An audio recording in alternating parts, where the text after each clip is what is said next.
وزیر اعلیٰ خیبر پختونخوا علی امین گنڈاپور نے سانحہ سوات کے ذمہ داروں کو کیفر کردار تک پہنچانے کا اعلان کر دیا۔ واضح کیا کہ قصورواروں کو سزا ضرور ملے گی، دریا کنارے تمام تعمیرات ختم کی جائیں گی۔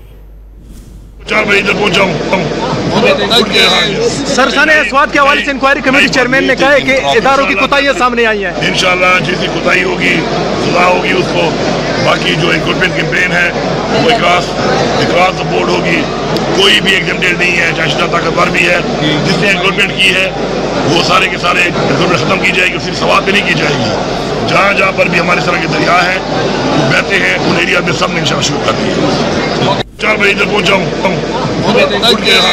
سر سانحہ سوات کے حوالے سے انکوائری کمیٹی چیئرمین نے کہا ہے کہ اداروں کی کوتاہیاں سامنے آئی ہیں۔ انشاءاللہ جیسی کوتاہی ہوگی سزا ہوگی اس کو، باقی جو انکروچمنٹ کیمپین ہے وہ اکراس بورڈ ہوگی، کوئی بھی ایگزمپٹڈ نہیں ہے، چاہے طاقتور بھی ہے، جس نے انکروچمنٹ کی ہے وہ سارے کے سارے انکروچمنٹ ختم کی جائے گی، صرف سوات پہ نہیں کی جائے گی۔ جہاں جہاں پر بھی ہمارے طرح کے دریا ہیں وہ بہتے ہیں ان ایریا میں سب نے انشاءاللہ شروع کر دی ہے۔